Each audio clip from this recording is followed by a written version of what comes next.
आपका बहुत बहुत स्वागत है आपके अपने YouTube चैनल MPPSC विथ निशा में।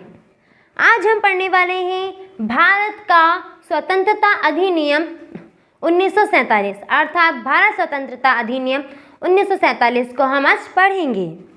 यह हमारे लिए बहुत महत्वपूर्ण अधिनियम है। इसी अधिनियम के बाद हमारा देश आज़ाद हो गया, अर्थात हमारा संविधान भी बन गया और लागू भी हो गया और हम एक स्वतंत्र नागरिक बन गए।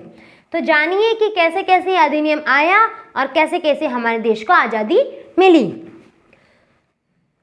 1947 में ब्रिटेन के जो प्रधानमंत्री थे वह थे क्लीमेंट एटली। कौन थे?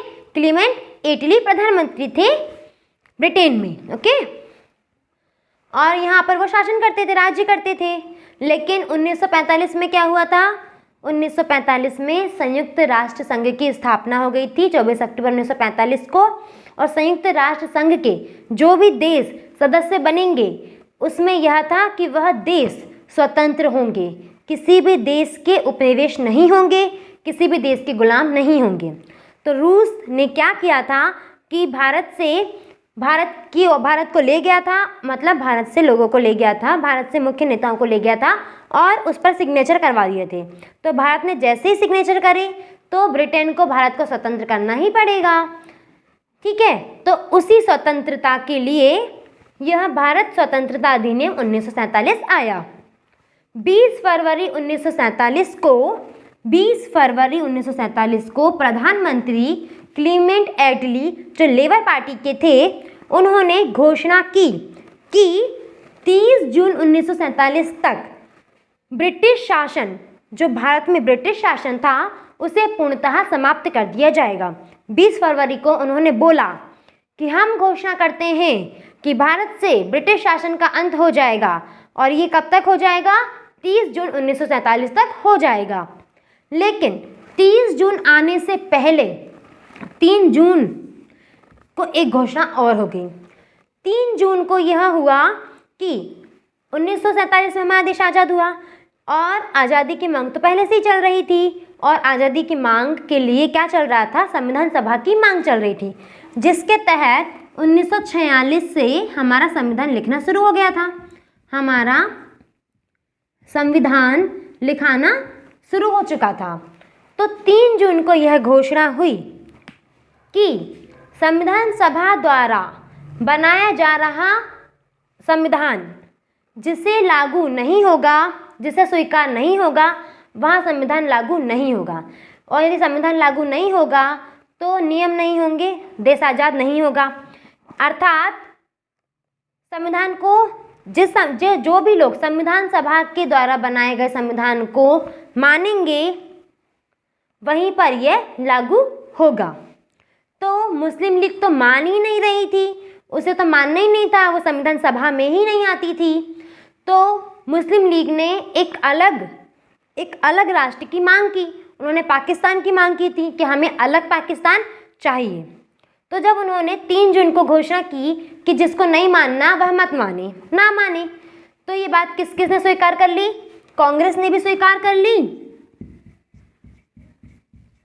और मुस्लिम लीग ने भी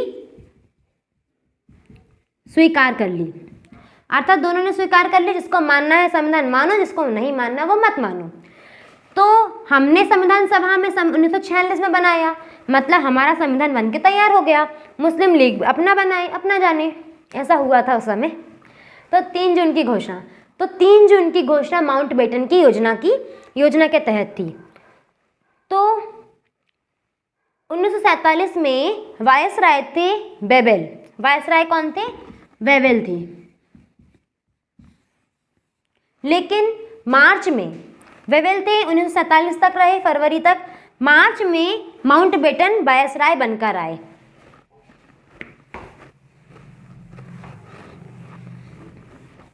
लॉर्ड माउंटबेटन वायसराय बनकर आए। वह देश को आज़ादी की घोषणा करने आए थे। तो माउंटबेटन योजना 3 जून को हुई 1947। तो माउंटबेटन ने यह योजना लाई 3 जून 1947 को। अधिनियम आया, एक पत्र लेकर आए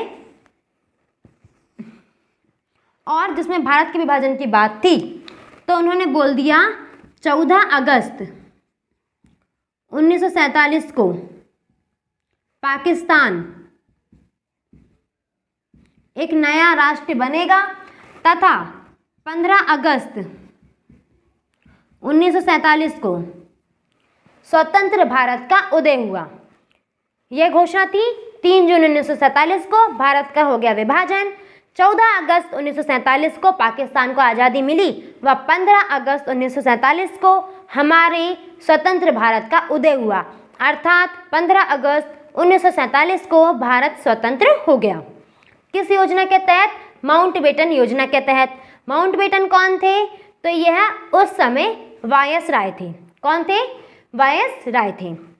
ठीक है, ये पूरा कंप्लीट हो गया था कि 2 राज्य बन चुके थे। हमारे अखंड भारत के 2 हिस्से हो गए थे, एक पाकिस्तान और एक भारत।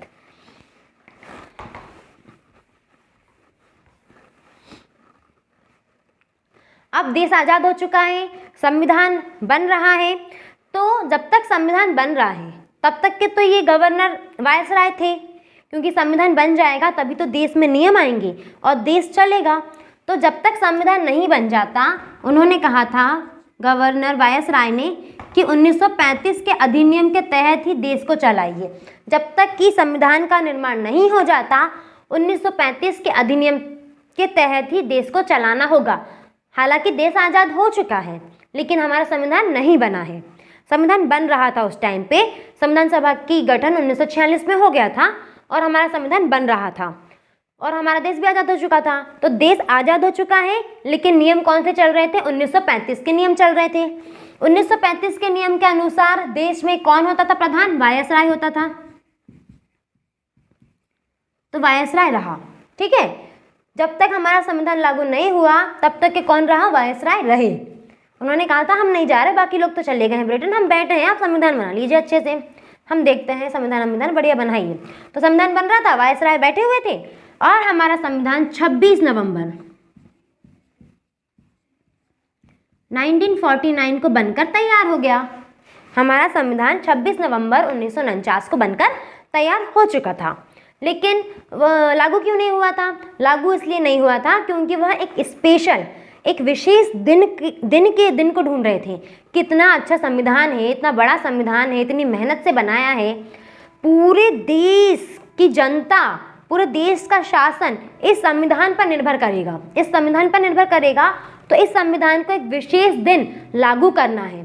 तो 2 महीने और रुक जाओ, 2 महीने और रुक जाओ। तो 2 महीने रुकने के बाद क्या आया? 26 जनवरी 1950 आ गया। 49 के बाद तो 50 ही आता है, तो क्या आ गया? 1950 आ गया और हमारा संविधान हो गया लागू। हमारा संविधान हो गया लागू। हमारा देश तो वैसे 15 अगस्त 1947 को आज़ाद हो गया है और 26 जनवरी 1950 को हमारा संविधान भी लागू हो चुका था। अच्छा, 26 जनवरी की डेट क्यों चुनी? 26 जनवरी की डेट इसीलिए चुनी क्योंकि 1930 को 26 जनवरी के दिन लाहौर अधिवेशन के टाइम पर 1929 में पूर्ण स्वराज की मांग की थी और उसी मांग के तहत 26 जनवरी 1930 को स्वतंत्र झंडा, जो हमारा तिरंगा है, उस झंडे को रावी नदी के तट पर लहराया था। इसीलिए 26 जनवरी के दिन हमने पहली बार स्वतंत्रता का झंडा लहराया था।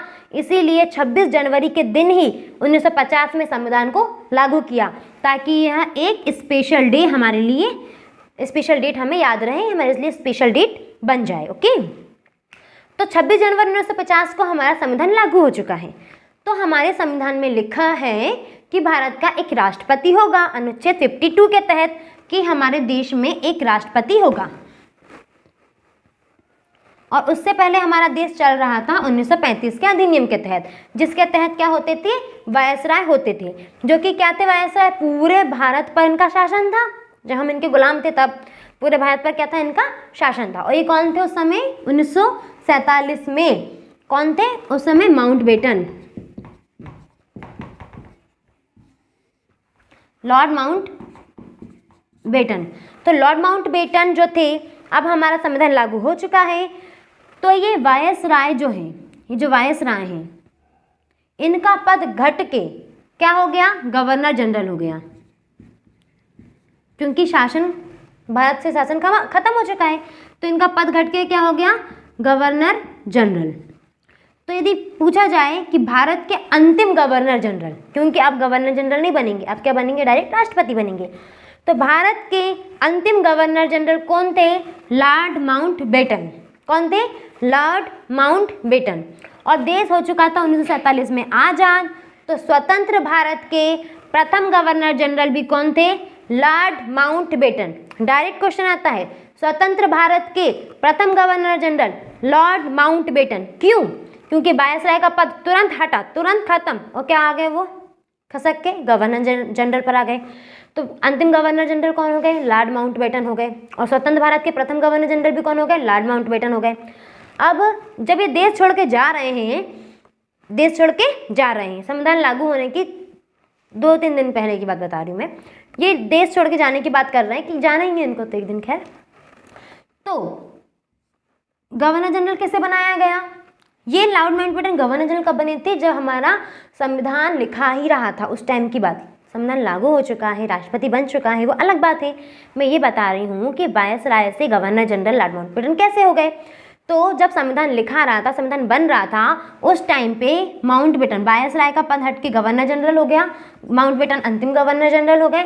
और अब गवर्नर जनरल तो रहना चाहिए कोई ना कोई, क्योंकि 1935 का अधिनियम चल रहा था, तो 1935 के अधिनियम के तहत गवर्नर जनरल होना चाहिए, तो वह राजगोपालाचारी बने। कौन बने, राजगोपालाचारी। इन्होंने कहा कि बहुत हो गया, बनाइए किसी और को, तो राजगोपालाचारी को गवर्नर जनरल बनाया गया। जब हमारा संविधान लागू हो गया, लागू होने ही वाला था, मतलब लागू करना ही है 2 दिन बाद, तो अब गवर्नर जनरल किसको बनाया, राजगोपालाचारी को बनाया गया। तो स्वतंत्र भारत के प्रथम गवर्नर जनरल व अंतिम गवर्नर जनरल जो कि भारतीय थे, राजगोपालाचारी, स्वतंत्र भारत के प्रथम व अंतिम भारतीय गवर्नर जनरल, स्वतंत्र भारत के प्रथम व अंतिम भारतीय गवर्नर जनरल कौन थे, राजगोपालाचारी। अब जैसे हमारा संविधान लागू हुआ, जैसे हमारा संविधान लागू हुआ, गवर्नर जनरल का पद क्या बन गया, राष्ट्रपति का पद बन गया। जैसे ही हमारा संविधान लागू हुआ, गवर्नर जनरल का पद क्या बन गया, राष्ट्रपति बन गया। लेकिन राजगोपालाचारी राष्ट्रपति नहीं बने, उनकी जगह पे राजेंद्र प्रसाद बने। कौन बने, देश के प्रथम राष्ट्रपति कौन बने, डॉक्टर राजेंद्र प्रसाद।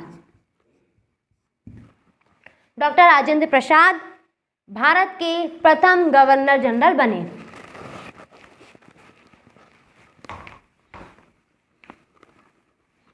क्वेश्चन आए कि भारत के अंतिम गवर्नर जनरल, आंसर आएगा लॉर्ड माउंटबेटन।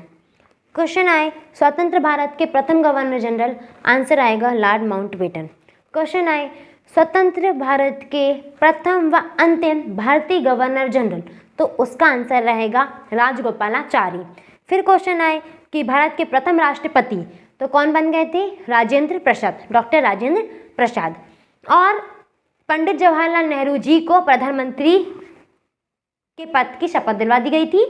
और संविधान सभा का जो निर्माण हो रहा था, उस समय जो मंत्री पद अंतरिम मंत्रिमंडल गठन किया गया था, उसको ही संविधान सभा के अंतिम मंत्रिमंडल का गठन मंत्रिमंडल मान लिया गया था।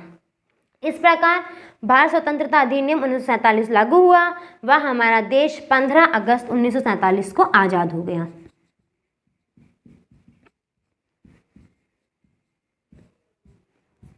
अगस्त 1947 को आज़ाद हो गया। अब जो भारत परिषद लंदन में थी, उसको तो अंत कर दिया था, तो भारत सचिव भी लंदन में थे, उनका पद भी समाप्त कर दिया गया। कुल मिलाकर ब्रिटेन की जितनी भी चीज़ें भारत में थी सब खत्म। भारत में क्या लागू होगा, भारतीय संविधान लागू होगा, जो कब लागू हुआ, 26 जनवरी 1950 को लागू हुआ। यही था 1947 का भारत स्वतंत्रता अधिनियम। यदि आपको वीडियो पसंद आया हो तो प्लीज़ लाइक कीजिए, सब्सक्राइब कीजिए और शेयर कीजिए। Thank you so much.